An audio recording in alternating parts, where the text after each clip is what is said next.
Welcome my YouTube channel.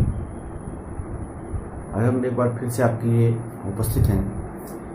तो previous class में हमने वेलोसिटी के बारे में पढ़ा था कि वेलोसिटी क्या है, उस बारे में हमने पढ़ा था। तो आज हमें बेसिकली पढ़ना है। तो आज का हमारा टॉपिक है एक्सेलरेशन की। एक्सेलरेशन क्या है?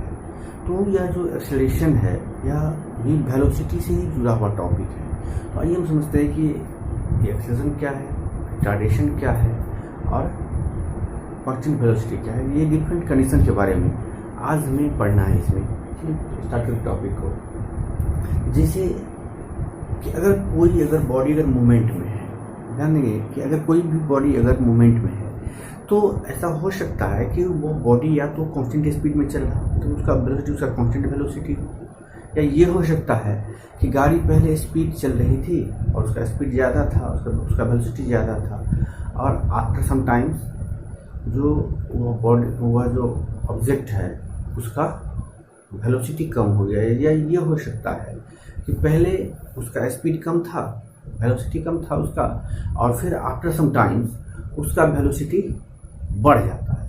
तो ये कुछ कंडीशंस इसमें आते हैं। तो आज हम इसी के बारे में हमें बात करना है मुख्य रूप से। तो यहाँ जो वेलोसिटी है, तो निश्चित रूप से जो वेलोसिटी है वह टाइम पे डिपेंडेंट है। निश्चित रूप से वो टाइम पे डिपेंडेंट है, क्योंकि पढ़ते हैं कि v equal to displacement by time. तो टाइम एक ऐसा यूनिट है, टाइम एक ऐसा कॉज है जो ऑलवेज वो वेरिएबल होता है। वो मीन्स वह कभी भी वह फिक्स नहीं होता है, वह चेंज होते रहता है ना।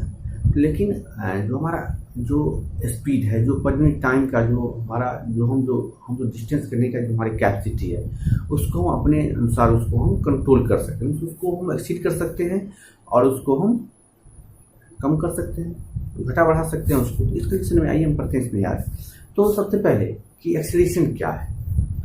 तो एक्सेलरेशन कहता है तो rate of change in velocity. Means अगर कोई बॉडी अगर मूवमेंट में है तो मूवमेंट का दो तीन कंडीशन हो सकता है। सोच कीजिए कि अगर बॉडी ये ए और ये पॉइंट बी, अब ये पॉइंट ए से बी तक आ रही है, हम मान के चल सकते हैं कि अगर कोई बॉडी है इस प्रकार से, तो ए से बी तक जो एक कंडीशन हो सकता है कि ए पे जब इसका स्पीड था तो मान लेते हैं कि यहाँ पे 5 मीटर पर सेकेंड था, और यह जब बॉडी जब बी पे आता है तो इस बॉडी बी पे आते आते इसका स्पीड 3 मीटर पर सेकेंड हो जाता है। ये कंडीशन हो सकता है। दूसरा कंडीशन ये हो सकता है कि 8 मीटर पर सेकेंड के स्पीड से यहाँ भी चल रहा है और यहाँ भी 8 मीटर पर सेकेंड के स्पीड से चल रहा है। दूसरा कंडीशन हो सकता है। तीसरा कंडीशन ये हो सकता है कि ये जो बॉडी है पहले 10 मीटर पर सेकेंड के स्पीड से चल रहा था और लास्टली जब बी पे आया यह 5 मीटर पर सेकेंड हो गया। इनसे दो तीन कंडीशन है यहाँ पे। पहले क्या है कि इनिशियल वेलोसिटी यहाँ से स्टार्ट होता तो वो हो गई हमारा इनिशियल वेलोसिटी। तो अगर इनिशियल वेलोसिटी कम है और फाइनल वेलोसिटी ज़्यादा है, यहाँ पे क्या है इनिशियल और फाइनल वेलोसिटी एक जैसा है, और यहाँ पे क्या है कि जो इनिशियल वेलोसिटी है वह ज़्यादा है और फाइनल वेलोसिटी कम है। तो कुछ डिफरेंट कंडीशंस हो सकते हैं। तो आज हम इसी के बारे में हमें बात करना है कि किस कंडीशन में क्या होगा। तो स्टार्ट करते हैं। तो कहता है कि the rate of change in velocity with respect to time is called acceleration. Means acceleration कब होगा? तो जब टाइम के साथ जब वेलोसिटी में चेंजिंग होगा। मीन्स अगर इस प्रकार से इसको लिखें, इफ देख सकते हैं कि if initial velocity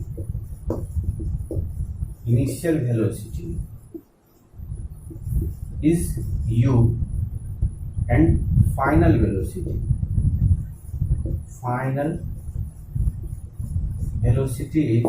v and time तो लगेगा, time interval is t।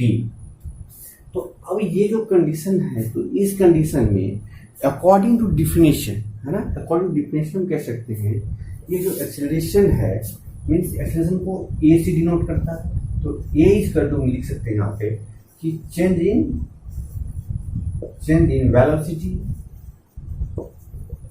Velocity by time. हम लिख सकते हैं यहाँ पे कि change in velocity by time. तो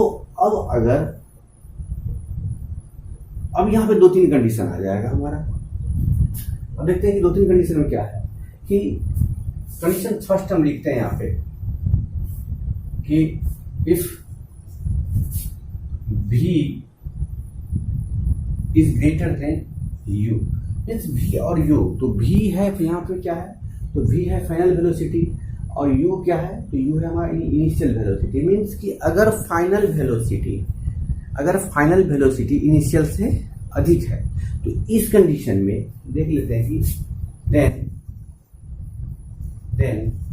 a is equal to velocity में फाइनल वेलोसिटी या minus initial velocity, a is equal to final velocity minus initial velocity by time. तो इस प्रकार से इसको हम लिख सकते हैं यहाँ पे कि v minus u by t. तो इस कंडीशन में क्या होगा कि अगर v u से ग्रेटर देन है तो इस कंडीशन में क्या होगा, तो a विल बी पॉजिटिव होगा ना। एक कंडीशन आई है क्या कि if v is greater than u then a will be positive. And अगर a अगर पॉजिटिव होगा इस कंडीशन में इसे हम क्या कहेंगे, पॉजिटिव इज कॉल्ड एक्सीलरेशन, है ना। तो इस कंडीशन में यह क्या हो जाएगा, तो इस कंडीशन में ये हो जाएगा एक्सीलरेशन हो जाएगा, है ना। कुछ और कंडीशन को हम देख लेते हैं कि अब कंडीशन सेकेंड कंडीशन आएगा कि if v is less than u, means कि अगर फाइनल वेलोसिटी इनिशियल वेलोसिटी से कम है, मीन्स जो अगर कोई बॉडी अगर मूवमेंट में है तो जो मूवमेंट में चल रहा था ब्रेक लगाया गया, ब्रेक लगाने के बाद उसका स्पीड कम हो गया। इस कंडीशन में अगर इस कंडीशन की हम बात करें तो इस कंडीशन में a इक्वल टू लिखते हैं, a इक्वल टू चेंज इन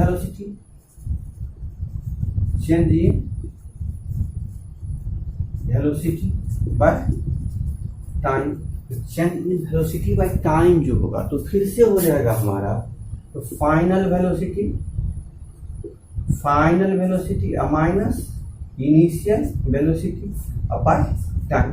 तो इस कंडीशन में क्या होगा, तो अगर फाइनल वेलोसिटी अगर लेस देन है, फाइनल वेलोसिटी क्या है यहाँ पे, तो फिर से v है, v माइनस u है बाय टाइम है। बट यहाँ पे कंडीशन क्या होगा कि u is greater than to v, then a will be negative. तो मीन्स अगर फाइनल वेलोसिटी अगर इनिशियल से कम है तो इस कंडीशन में जो एक्सेलरेशन है वो क्या होगा, तो निगेटिव एक्सेलरेशन हो जाएगा। और जब निगेटिव एक्सेलरेशन होता है तो निगेटिव एक्सेलरेशन को कोई कहा जाता है रिटार्डेशन कहा जाता है। इसको negative is called retardation,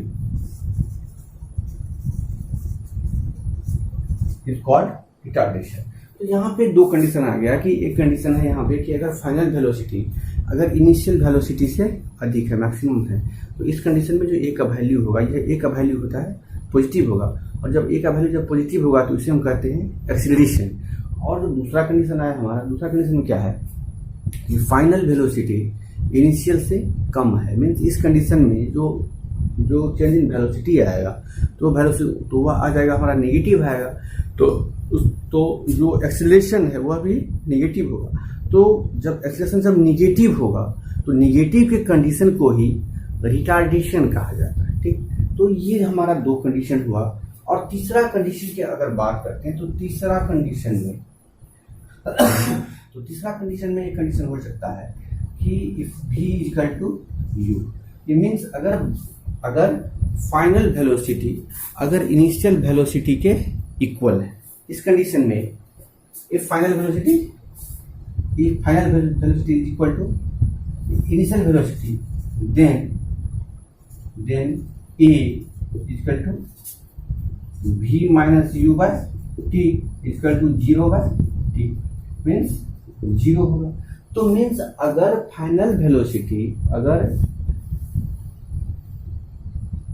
initial velocity के इक्वल है तो इस कंडीशन में जो एक्सीलरेशन होगा यह एक्सीलरेशन क्या होगा, तो यह 0 होगा। मीन्स अब यहाँ से दो तीन चीज और हमें मिलता है कि इस दोनों में जो पहला और दूसरा कंडीशन है, तो पहला और दूसरा कंडीशन में क्या है, तो जो वेलोसिटी है वह वेरिएबल वेलोसिटी है, लेकिन जो तीसरा कंडीशन है उसमें क्या है, तो कांस्टेंट वेलोसिटी है। मीन्स कि अगर कांस्टेंट वेलोसिटी है, कि अगर बॉडी में अगर कांस्टेंट वेलोसिटी है तो उस कंडीशन में जो एक्सीलरेशन है वह एक्सीलरेशन नहीं होगा।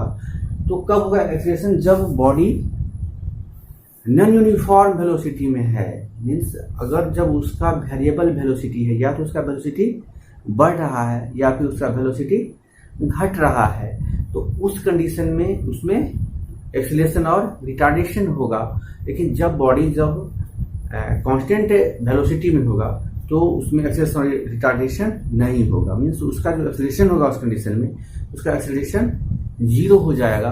तो उसके बाद थोड़ा सा और हम देख लेते हैं। इसके बाद हम देख लेते हैं कि इसका यूनिट क्या है ना। तो सबसे पहले इसका अब यूनिट देख लेते हैं कि इसका यूनिट ऑफ देख रहे हैं यहाँ पे, यूनिट ऑफ एक्सीलरेशन। तो यूनिट जो इसका जो यूनिट होगा, तो यूनिट तो होता है कि अगर हम यूनिट फाइंड करेंगे तो क्या है यहाँ पे, change in velocity by time. यहाँ पे है कि change in velocity by time. तो अगर वेलोसिटी को अगर वेलोसिटी से अगर सब्सट्रैक्ट करते हैं तो फाइनल जो वैल्यू आएगा वो भी वेलोसिटी ही आएगा। तो मीन्स जो वेलोसिटी का जो यूनिट है उसको अगर टाइम से डिवाइड करेंगे तो हमारा एक्सीलरेशन का यूनिट आ जाएगा। मीन्स ऐसे लिखते हैं इसको कि unit of velocity,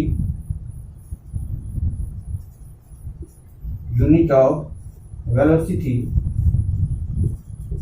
by time अगर लिखते हैं तो यहां से हम फाइंड कर सकते हैं। तो जो वेलोसिटी का जो हमारा यूनिट है यह होता है मीटर पर सेकेंड अब बाय सेकेंड। ये हो जाएगा हमारा मीटर पर सेकेंड स्क्वायर। मीन्स जो एक्सीलरेशन जो होता है, तो एक्सीलरेशन का जो यूनिट होता है यह होता है मीटर पर सेकेंड स्क्वायर, इसका यूनिट होता है। और यह एक वेक्टर क्वांटिटी है। वेक्टर क्वांटिटी इस वजह से है कि जो वेलोसिटी होता है, तो वेलोसिटी जब वेलोसिटी होता है तो बिल्कुल स्ट्रेट लाइन पे होगा। मीन्स चेंज इन डिस्प्लेसमेंट होता है, तो डिस्प्लेसमेंट में जब चेंजिंग आएगा तो उसका एक फिक्स डायरेक्शन होगा। तो अगर डायरेक्शन फिक्स है और मैग्नीट्यूड है, उस कंडीशन में जो एक्सीलरेशन जो होगा वह क्या होगा, तो वह जो होगा वह एक वेक्टर क्वांटिटी होगा। तो लिख लेते हैं यहाँ पे लास्टली, सो एक्सीलरेशन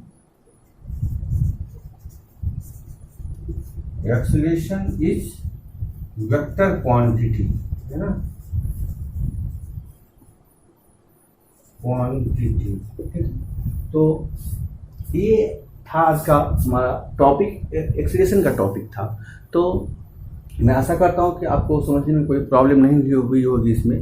और अगर कोई प्रॉब्लम हुई होगी तो आप निश्चित रूप से आप कमेंट बॉक्स में कमेंट करेंगे, और निश्चित रूप से आप वीडियो को लाइक और शेयर और निश्चित रूप से आप सब्सक्राइब करेंगे। ठीक, तो आगे भी आप हमारे साथ जुड़े रहिए। इसके बाद जो हमारा टॉपिक आएगा वो आएगा हमारा मोशन इक्वेशन। मोशन का जो इक्वेशन है, 3 इक्वेशन है, उसके बारे में पढ़ना है। इसके अलावा भी कुछ टॉपिक्स इसमें आएंगे तो इसके बारे में हमें पढ़ना है इसमें। तो आप निश्चित रूप से आप हमारे साथ जुड़े रहिए, और कुछ हम नया चीज़ें दे रहे हैं आप।